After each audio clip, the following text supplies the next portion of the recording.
2 Samuel chapter 6. David brought together 30,000 of Israel's best soldiers and led them to Baalah in Judah, which was also called Kiriath-Jearim. They were going there to get the sacred chest and bring it back to Jerusalem. The throne of the Lord All-Powerful is above the winged creatures on top of this chest, and he is worshipped there.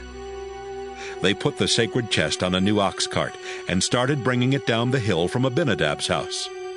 Abinadab's sons Uzzah and Ahio were guiding the ox cart, with Ahio walking in front of it.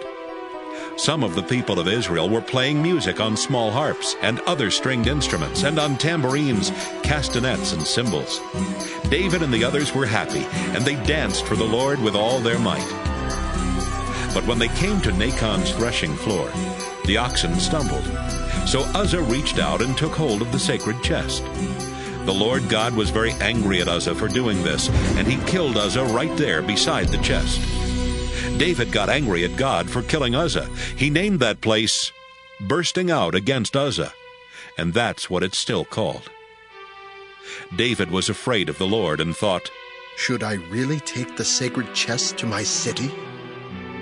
He decided not to take it there.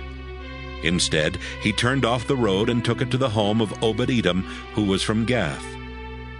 The chest stayed there for 3 months, and the Lord greatly blessed Obed-Edom, his family, and everything he owned. Then someone told King David, "The Lord has done this because the sacred chest is in Obed-Edom's house." Right away, David went to Obed-Edom's house to get the chest and bring it to David's city. Everyone was celebrating. The people carrying the chest walked 6 steps.